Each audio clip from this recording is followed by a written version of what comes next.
Nakaupo ako sa lumang recliner ni Ellen, ang paborito niyang upuan tuwing gabi bago siya magbasa ng mga nobela. Wala na siya, pero parang nakaukit pa rin ang anyo niya sa lumang balat ng upuan. Habang tinutunaw ko ang huling piraso ng meatloaf mula sa plato, ang recipe ni Ellen na kahit ilang ulit kong lutuin ay hindi kailanman lalapit sa lasa ng gawa niya, tumunog ang telepono. Pagtingin ko sa caller ID, kusa akong napangiti. Caitlin? Dad, how are you holding up? Boses ng anak ko, puno ng lambing, ngunit may bahid ng pagkaabala. Alam mo naman ako, anak, sagot ko. Katatapos ko lang kumain, manonood na sana ako ng balita. Hindi ko na sinabi na tira-tira iyon mula 3 araw na ang nakalipas. Hindi ko na rin binanggit na halos 1 oras na akong nakatitig sa litrato ni Ellen sa ibabaw ng mantel. Sigurado ka bang kumakain ka ng maayos? Naalala mo ba yung app na tinuro ko sa'yo? Pwede ka nang mag-order ng groceries online. Oo, anak, huwag kang mag-alala. Kumakain ako ng sapat. Bahagya akong natawa, pero agad kong idinagdag. Kahapon nga lang, nakalimutan kong patayin ang burner sa ilalim ng coffee pot. Buti na lang naamoy ko agad mula sa sala. Sandaling natahimik si Caitlin. Sa isipan ko, kita ko ang kunot sa noo niya. Ang kunot na namanan niya mismo sa kanyang ina.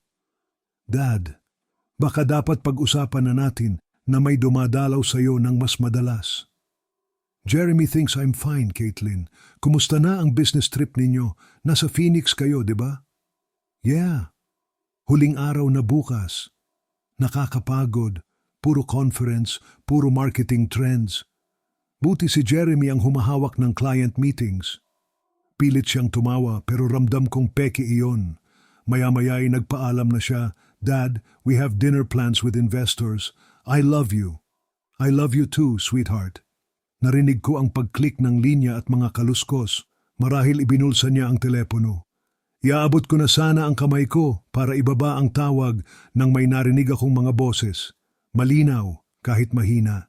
Jeremy, nakita mo ba kung gaano siya kabilis humina? Boses ni Caitlin, hindi na puno ng init at pag-aalala kundi malamig at praktikal. Kahapon lang nakalimutan niyang patayin ang stove. Paano kung masunog ang bahay? Nanlamig ang kamay ko sa telepono. Narinig ko ang tinig ni Jeremy. Diretso, walang emosyon. Panahon na para sa nursing home, Caitlin. Nagiging pabigat na siya. Hindi na niya kayang mamuhay mag-isa. Ang bahay, halos 1 milyon na ang halaga ngayon. Kung maibebenta natin, baka umabot ng 900,000. Natawa pa ang anak ko. Oo, natawa siya. God, Jeremy, hindi mo nakita ang mukha niya kanina. Sobrang tuwa na marinig ako. Wala siyang kamalay-malay sa plano natin. The longer we wait, the more confused he'll get. Dapat samantalahin natin habang buo pa ang tiwala niya sa atin. Bumagsak ang telepono mula sa nanginginig kong kamay. Kumalabog sa sahig na ako mismo at si Ellen ang naglatag. 23 taon na ang nakararaan. Bawat pako, bawat tabla, lahat inilagay ko noon para sa kinabukasan ng pamilya. Ngayon, naroon ako sa dilim ng bahay na minsan naming pinangarap, hawak ang litrato ni Ellen na nakatitig sa akin. Hindi ko mabasa kung ano ang sinasabi ng mga mata niya, suklam ba, babala, o matinding kaalamang dala lamang ng mga yumao. Sa labas nagsisimula ng umawit ang mga kuliglig. Sa loob, narinig ko ang mabigat na tiktak ng grandfather clock, ang regalo ni Ellen sa aming anibersaryo. Sa dibdib ko, ang init na nadama ko sa tawag ng anak ko ay napalitan ng yelo. Sa unang pagkakataon, naramdaman ko. Para sa kanila, pabigat na lang ako. Pero hindi pa ako patay at hindi ako ganoon kalito tulad ng inaakala nila. Matapos ang narinig ko, hindi ako nakagalaw. Parang tumigil ang oras. Hawak ko ang litrato ni Ellen, ang mga mata niya ay tila nagtatanong. Roy, ito ba ang hinantungan ng lahat ng sakripisyo natin? Tumayo ako at naglakad papunta sa kusina. Binuksan ko ang lumang drawer kung saan nakatago ang mga papeles, mga resibo, mga bayarin, mga alaala ng mga panahong isinakripisyo ko ang sarili ko para kay Caitlin. Una kong nahugot, mga resibo ng matrikula, University of Colorado. 4 na taon, halos $48,000 ang ginugol ko. Naalala ko pa, doble-doble ang pasok ko noon sa konstruksyon. Dumadating akong amoy semento, Punong-puno ng alikabok ang buhok ko at may sugat-sugat pa ang mga kamay ko sa araw-araw na pagbubuhat. Pero palaging nandoon si Ellen, may nakahandang kape at ang mga kamay niya'y marahang minamasahe ang balikat kong mabigat sa pagod. "Roy, mapapagod ka ng husto," sabi niya minsan habang pinapanood akong nagbibilang ng bayarin para sa susunod na semestre ni Caitlin. "She deserves better than we had, Ellen. Marunong siya, matalino, hindi siya dapat mapigilan ng pera." Hinaplos ni Ellen ang ulo ko at hinalikan ako. "Oo, pero huwag mong kalimutan, huwag mong ibigay ang sobra, baka makalimutan niyang magpasalamat." Hindi ko pinansin noon. Ngayon, alam kong dapat sana nakinig ako. Sunod kong nahugot ay ang resibo ng kasal ni Caitlin. Mahigit $32,000 para sa isang araw. Sinabi ko sa kanya, kaya ko lang ay 5 o 8,000, pero umiyak siya, nagmakaawa para sa dream wedding niya. Kaya nagtrabaho ako tuwing weekend, naglagay ng sahig para sa isang kaibigan kong kontratista, bayad pa minsan ay cash lang para makadagdag. Naalala ko noong sumasayaw kami sa kasal niya. Nakalapat ang ulo niya sa balikat ko, bumulong pa siya. "Daddy, you're the best father in the world. I'll never forget this." Pero nakalimutan niya. Nakalimutan niya kung sino ang nag-cosign ng car loan niya nang bagsak ang credit niya. Nakalimutan niya kung sino ang tumawag para maipasok siya sa unang trabaho sa marketing matapos siyang maghanap ng 8 buwan na walang mapasukang kumpanya. Binuklat ko pa ang iba pang papeles, mga bank statement noong tumira sila rito matapos mawalan ng trabaho si Jeremy. Sabi nila, pansamantala lang. Hindi ko sila pinagbabayad ng renta. Ako ang nagbayad ng lahat, kuryente, tubig, groceries. Lagi akong niyayakap ni Caitlin at sinasabi, "Dad, babayaran ka namin pag nakaahon na kami." Pero higit 1 taon na silang nakaahon. Maganda na ang trabaho nilang dalawa. Hindi man lang sila nagtanong kung paano sila makababayad. At noong nakaraan lang, ako pa ang nagbayad ng $200 dinner nila para sa anniversary nila. Ako pa rin ang nag-abono ng $3,000 nang masira ang transmission ng BMW ni Jeremy, pera na mula pa sa emergency fund ko. Naalala ko pa nung huli naming barbecue, ipinakilala ako ni Jeremy sa mga kaibigan niya. "Roy's like a father to me. I'm so lucky to be part of this family." Noon, proud pa ako. Proud na maging mabait na biyenan. Proud na mapagbigay. Proud na kaya kong sagutin ang lahat ng kailangan ng anak ko at ng asawa niya.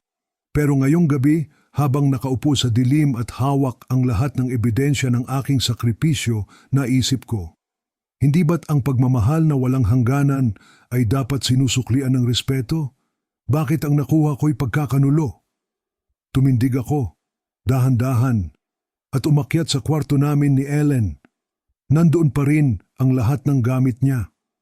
Ang kahon ng alahas sa ibabaw ng dresser. Ang salamin na ginamit niya sa pagbabasa. Ang mga damit niya nakasabit pa na para bang babalik siya kahit kailan. Binuksan ko ang drawer at hinugot ang titulo ng bahay. Roy and Ellen Hayes, purchased 1999. Walang utang, walang sabit. Pagmamay-ari ko lamang. Sa kwartong iyon, sa mismong kwarto kung saan huling huminga si Ellen, ramdam ko ang kirot pero may bago ring tumubo sa puso ko. Isang bagay na mas matibay kaysa lungkot, pasya. Kung iniisip nilang kaya nila akong ipatapon at ang kininang lahat ng pinagpaguran ko, oras na para ipakita kong mali sila. Tahimik ang buong bahay, maliban sa tik-tak ng grandfather clock na regalo sa amin ni Ellen noong 15 anibersaryo namin.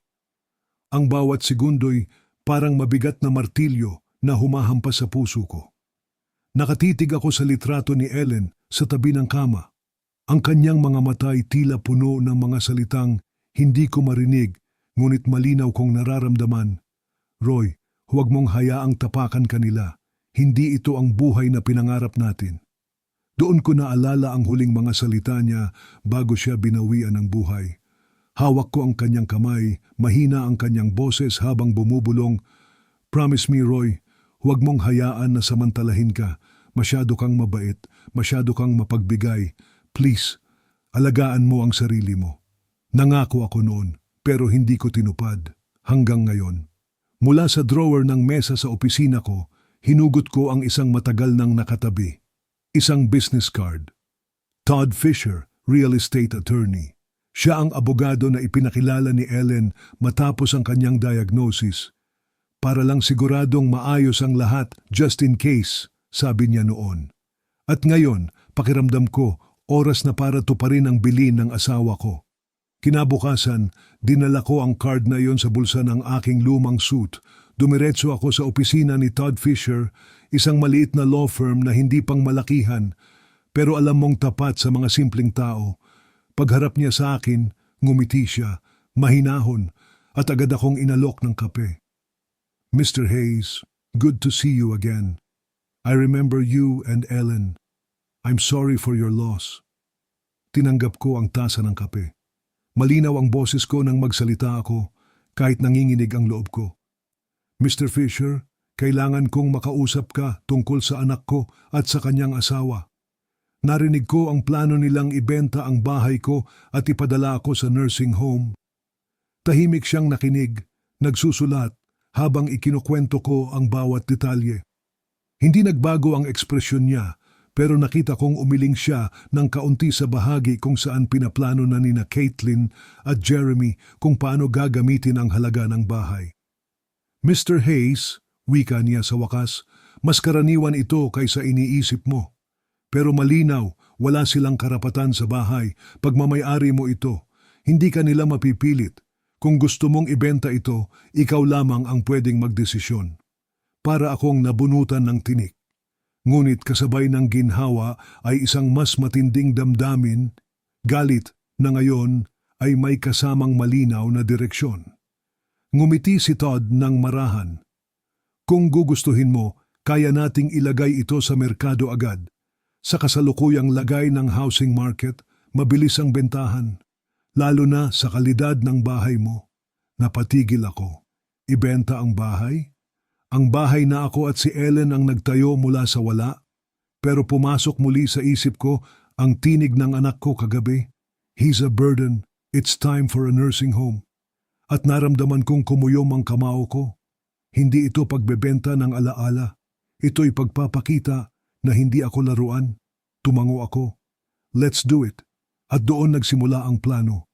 Hindi na ako ang ama na tahimik na nagpapalampas. Hindi na ako ang biyenan na laging handang sumalo.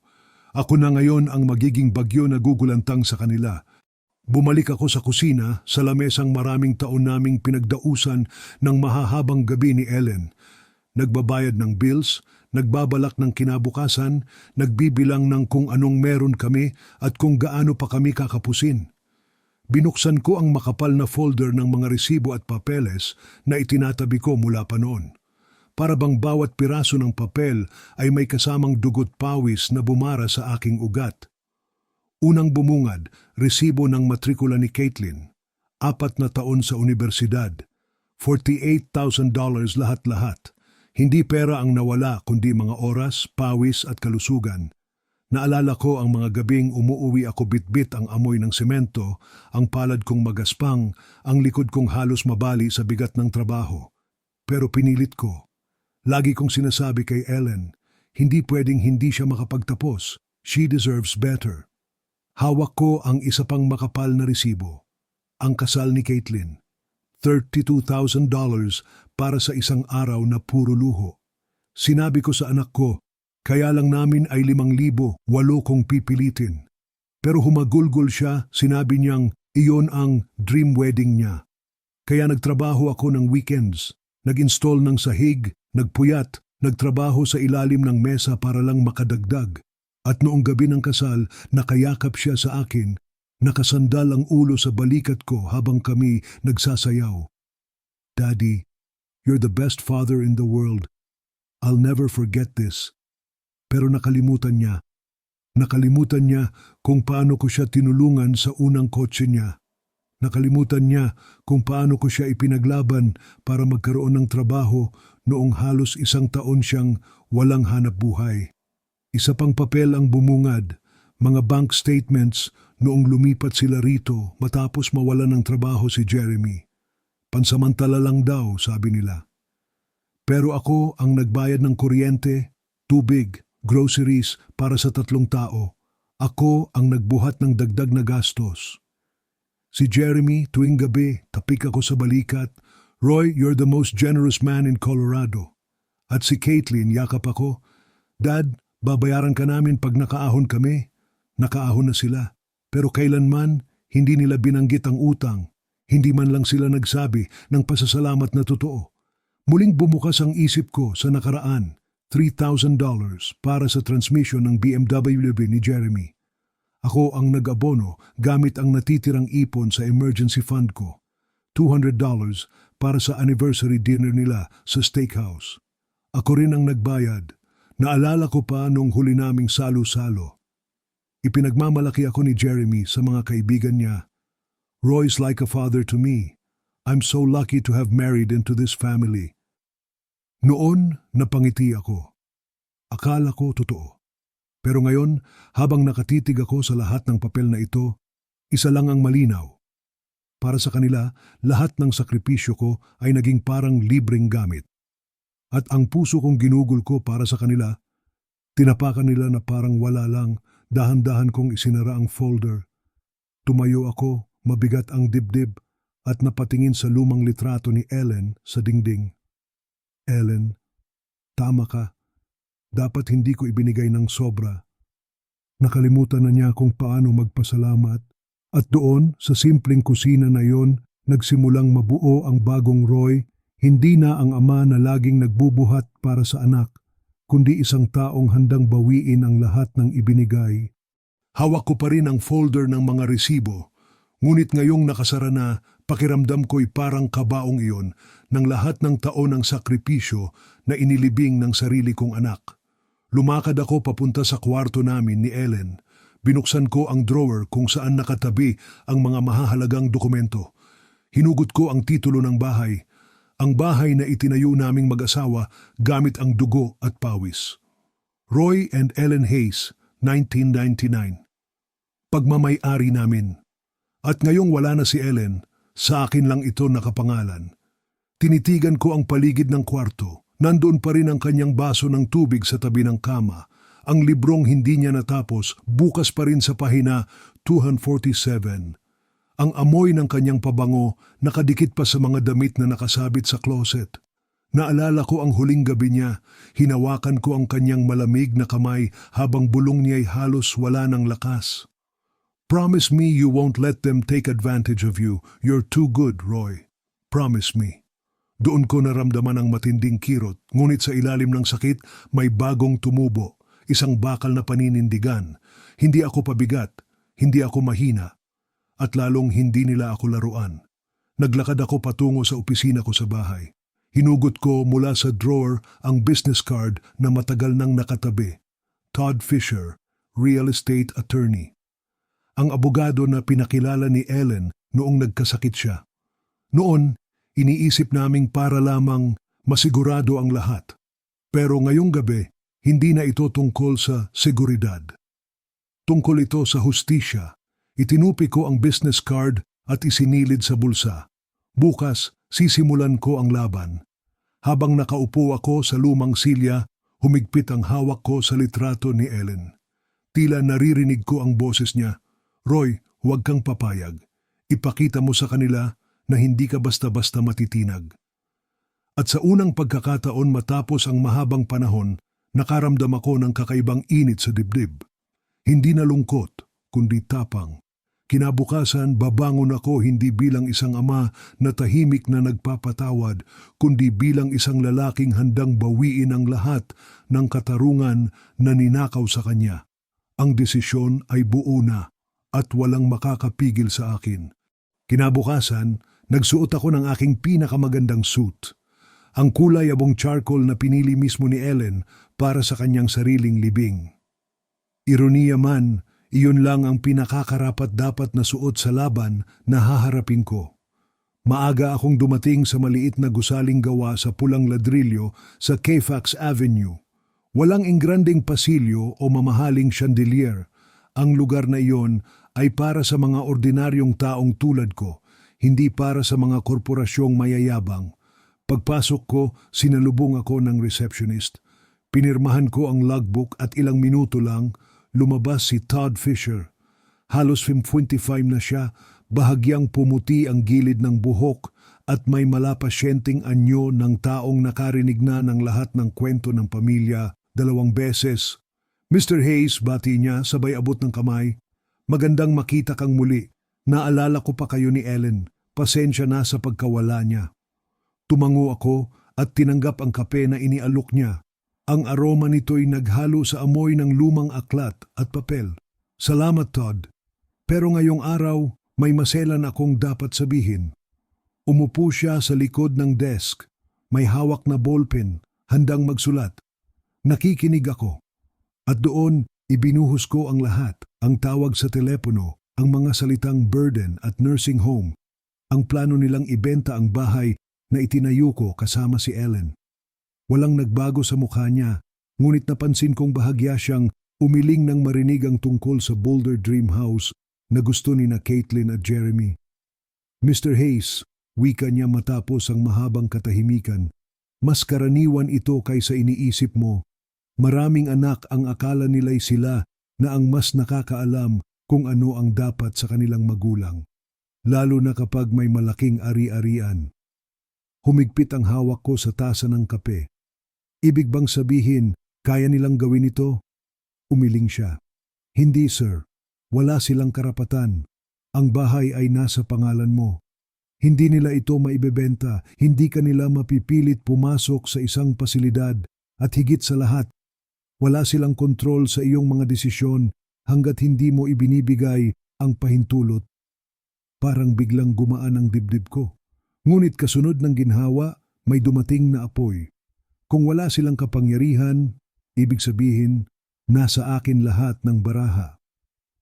Kung gusto mong ibenta mismo, Mr. Hayes, dagdag pa ni Todd, maaari nating ilagay sa merkado bukas. Sa lagay ng Denver market ngayon, mabilis maibebenta. At dahil sa kalidad ng bahay mo, siguradong maraming tatangkilik. Ibinaba ko ang tasa ng kape, pinipigil ang panginginig ng kamay ko. Kung ganoon, gawin natin. Pero bago sila makabalik mula sa biyahe nila, tumango si Todd. Kung seryoso ka, maaari nating matapos sa loob ng 1 linggo. Kailangan lang ng mabilis na kilos. At sa mismong sandaling iyon, naramdaman ko ang unang bugso ng kontrol. Sa unang pagkakataon matapos ang lahat ng taon ng sakripisyo, hindi ako parang tinataboy. Ako ang nagdedesisyon. Ako ang may hawak ng kapalaran. Nang lumabas ako sa opisina, dala ko ang business card niya sa bulsa at isang plano sa isipan. Sa ilalim ng araw ng tagsibol, ngumiti ako. Hindi bilang isang pasukong ama, kundi bilang isang lalaking handang magpatupad ng hustisya. Mula sa opisina ng abogado, dumiretso ako sa isang maliit na kafe sa gilid ng downtown Denver. Doon ko nakipagkita kay Marisa Chen, isang kilalang real estate agent na ipinakilala sa akin ni Todd. Bata pa siya, nasa late 30s, pero matalas ang mata at mabilis kumilos. Hindi siya ang tipong matatakot sa komplikadong sitwasyon. Pag-upo namin, inilabas niya ang kanyang tablet at nagsimulang mag-scroll. Mr. Hayes, nakita ko na ang property records ng bahay mo. Corner lot, malapit sa paaralan at maayos ang kondisyon. Kung ilalagay natin sa market ngayon, pwede itong umabot ng 900,000, baka higit pa kung may bidding war. Napangiti ako, mapait, pero may halong ginhawa. Ang parehong halagang narinig kong pinaplano ni na Caitlin at Jeremy para sa sarili nilang dream house. Gusto kong maibenta agad, sagot ko. Bago sila makabalik mula sa business trip nila. Tumingin siya sa akin, bahagyang nagulat. Mabilis ang 1 linggo pero posible. Kailangan ko lang ng mabilis na access para sa staging at open house. Pero may isa akong tanong, Mr. Hayes, sigurado ka bang ito ang gusto mo? Minsan, mahirap magbenta ng bahay na puno ng alaala. Natahimik ako sandali at sumulyap sa bintana. Nakita ko ang refleksyon ko. Matandang lalaki, may puting buhok, may linyang bakas ng pagod at pasakit. Ngunit sa mga mata ko, may bago, matinding determinasyon. Ang bahay na iyon, sabi ko, hindi na para sa kanila. Hindi ko hahayaang maging gantimpala ang buhay ko para sa kanilang pagkakanulo. Kung ibebenta ko ito, hindi bilang pagtatakwil sa alaala ni Ellen, kundi bilang paraan para protektahan ang dangal namin, tumango si Marisa. Kung ganoon, simulan na natin. Sa mga sumunod na araw, mabilis ang naging kilos. Dinala niya ang kanyang team para sa staging, tinakpan ng puting tela ang mga upuan, inayos ang mga bulaklak, pinalitan ang lumang kurtina. Ang bawat sulok ng bahay ay pinaganda para sa mga posibleng buyer. Sa bawat hakbang ng proseso, ramdam ko ang apoy na lalong lumalaki sa loob ko, para itong tahimik na digmaan.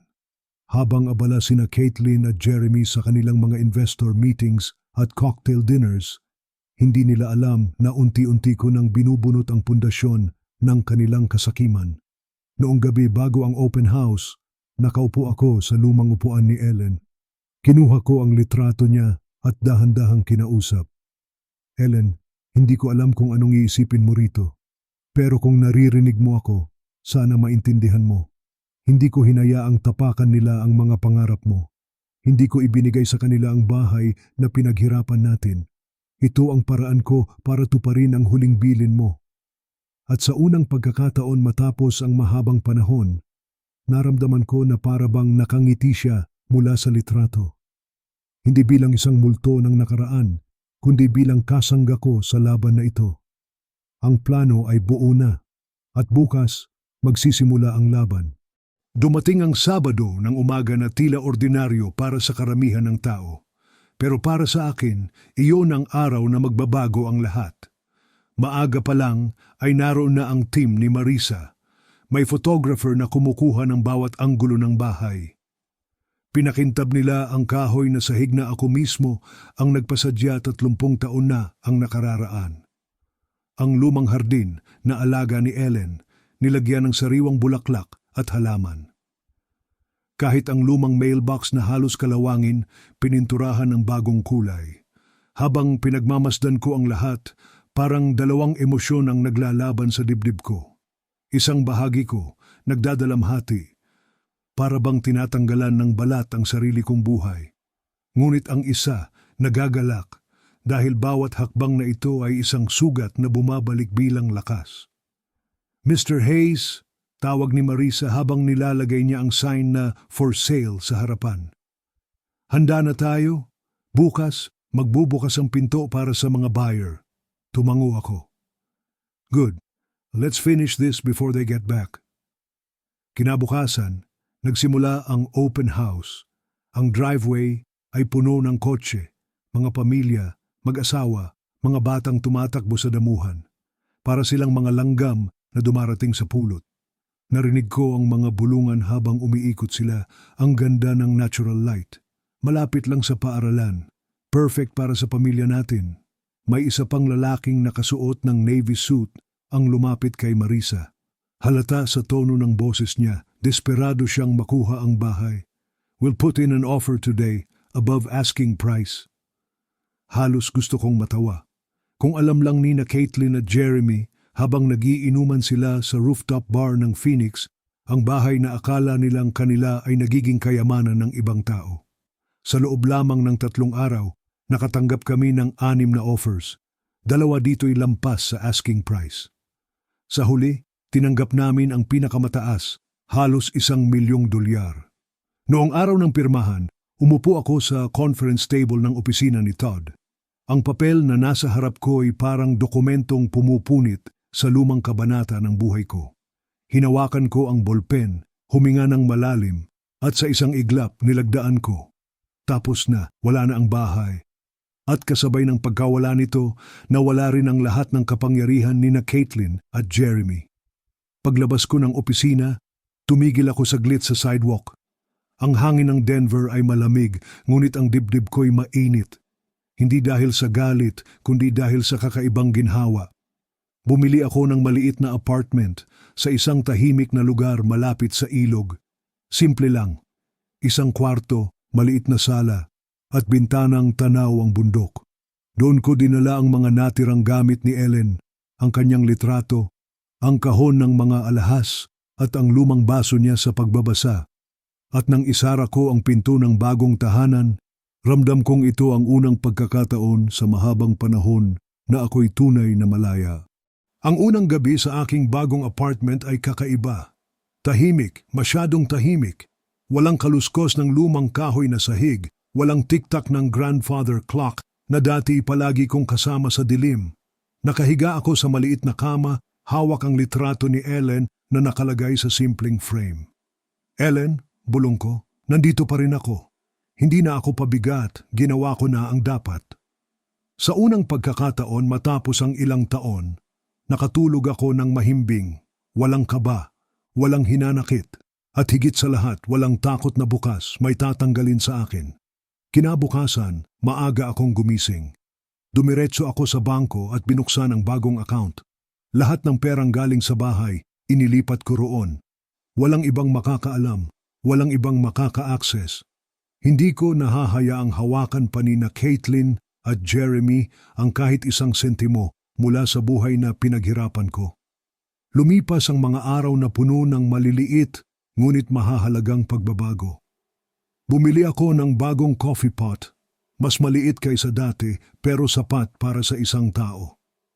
Natutunan kong magluto ng simpleng pagkain para sa sarili ko, scrambled eggs, tinola, kahit simpleng sinigang sa weekend. Naglakad-lakad ako tuwing hapon sa tabi ng ilog. Pinagmamasdan ko ang mga bundok sa malayo, ang sinag ng araw na pumapawi sa aking mukha. Doon ko naramdaman, kaya ko pa. Hindi ako natapos nang mawala si Ellen at tiyak na hindi rin ako matatapos dahil lang itinuring akong pabigat ng sariling anak. Ngunit habang nakaupo ako sa park bench, may bagong ideyang unti-unting pumasok sa isip ko. Hindi sapat ang ibenta lang ang bahay. Hindi sapat na lumayo lang ako. Kailangan nilang maramdaman ang bigat ng ginawa nila. Kailangan nilang makita ang resulta ng kanilang kasakiman. Kaya nagsimula akong magplano ng mas tahimik ngunit mas matinding hakbang.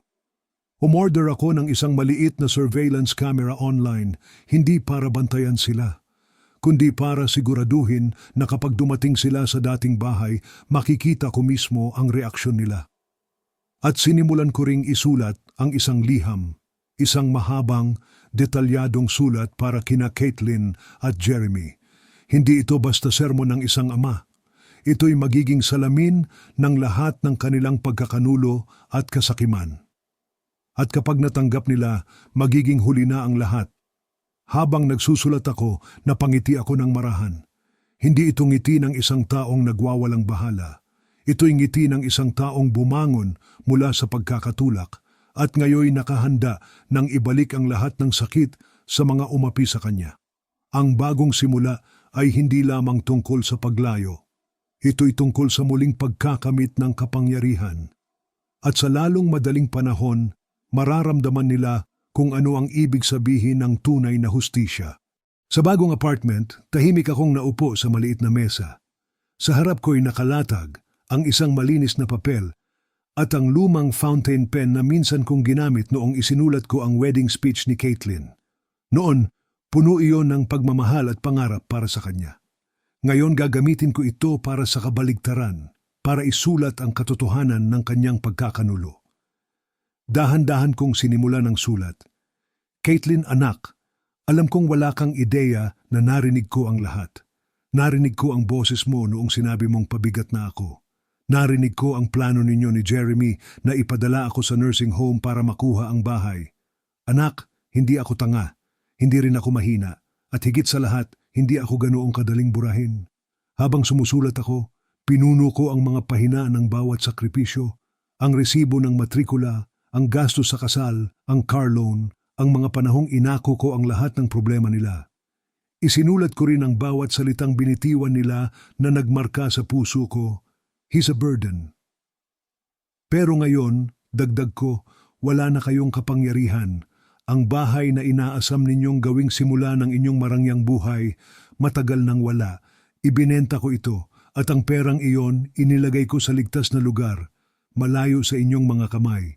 Hindi ninyo ako nagawang ipatapon. Ako ang nagpatapon sa inyo sa lahat ng kasinungalingan at kasakiman ninyo. Nang matapos ko ang liham, Pinirmahan ko ito ng buo. Dad, nilagay ko sa sobre at itinabi, handa para sa tamang oras. Kasabay nito, dumating ang in-order kong mini surveillance camera. Maliit lang, kasinlaki ng palad. Inilagay ko ito sa dashboard ng lumang kotse ko nakaharap sa dating bahay. Ang plano, makuhanan ng video ang mismong sandali ng kanilang pagkabigla. Ilang araw lang bago sila bumalik mula sa business trip. Habang binibilang ko ang oras, para akong sundalong nag-aabang ng tamang tiyempo. Ang bawat araw, bawat gabi, napupuno ng tahimik na paghahanda. Nagpatuloy ako sa simpleng pamumuhay. Nagkakape sa bagong balkonahe, naglalakad sa ilog, pero sa isip ko'y umiikot ang iisang tanong. Paano nila haharapin ang katotohanan? Alam kong sa kanilang pagbabalik, dala nila ang kumpiyansa ng dalawang taong naniniwalang hawak nila ang lahat. Hindi nila alam, sa unang hakbang nila palabas ng kotse, lahat ng iyon ay guguho. At ako, naroon lang, tahimik. Hinihintay ang oras ng paghihiganti. Linggo ng hapon, mainit ang araw at tahimik ang kalye, kung saan nakatayo ang bahay na dati puno ng tawanan at alaala. Ngayon, wala na ito sa akin, ngunit sa mata ni na Caitlin at Jeremy, pag-aari pa rin nila. Nakapark ako ilang kanto ang layo sa loob ng lumang kotse ko. Nakabukas ang surveillance camera, nakatutok sa driveway. Hawak ko rin ang sobre na naglalaman ng liham na inihanda ko. Makalipas ang ilang minuto, bumagal ang isang itim na SUV at huminto sa harap ng bahay. Bumaba sina Caitlin at Jeremy, mukhang galing pa sa biyahe. May mga mamahaling maleta, mga damit na halatang bago. Nakangiti pa si Caitlin, may halong pagod ngunit may sigla ng isang taong sabik makabalik sa sariling bahay. Pero bago pa sila makarating sa pintuan, napansin nila ang bago at makinang na lockbox na nakalagay sa knob. At higit pa, ang malaking karatula sa bakuran, sold. Nakita kong napahinto si Caitlin, parang napako ang kanyang mga paa. Dahan-dahang bumagsak ang ngiti sa kanyang mukha. Jeremy, ano to? Bakit may sold sign? Si Jeremy, halatang nag-init ang ulo. Lumapit siya at hinawakan ang pinto, ngunit hindi niya ito mabuksan. What the hell? Nagpalit ang ekspresyon ni Caitlin mula sa pagtataka, naging takot. Impossible. This can't be happening. Dad wouldn't... Pero hindi niya na ituloy ang sasabihin. Sa mismong oras na iyon, lumapit ang bagong may-ari, isang batang pamilya. Mag-asawa na may dalang maliit na bata. May dalang mga kahon, handa nang lumipat. Hi, bati ng lalaki, ngiting masigla. We're the new homeowners. Are you the previous owners? Para silang binuhusan ng yelo. Si Caitlin, nanlaki ang mga mata. No, this is my father's house.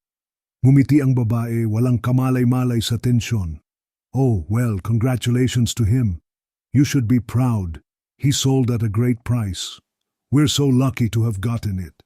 Parang gumuho ang mundo ni Caitlin sa harap ko. Napatakip siya ng bibig, halos mapaupo sa damuhan. Si Jeremy, galit na galit, ngunit walang magawa.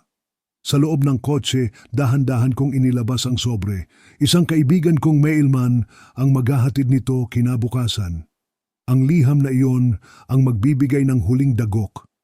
Ang katotohanang hindi lamang nila nawala ang bahay, kundi wala na silang kapangyarihan sa akin kahit kailan.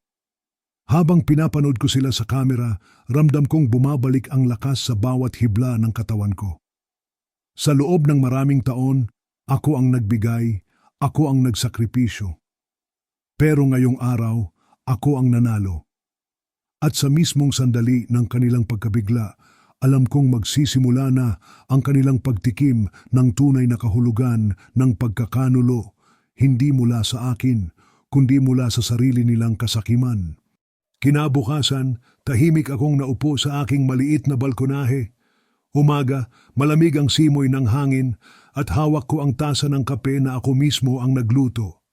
Sa mesa sa harap ko, nakapatong ang kopya ng liham na ipinadala ko kina Caitlin at Jeremy.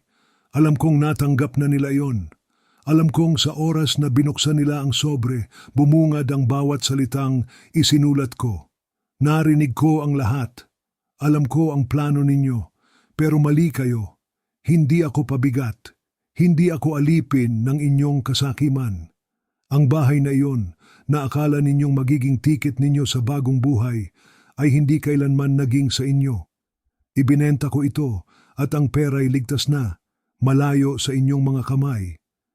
Wala na kayong makukuha mula sa akin. Wala na. Habang iniisip ko ang reaksyon nila, naramdaman kong unti-unting gumaan ang dibdib ko.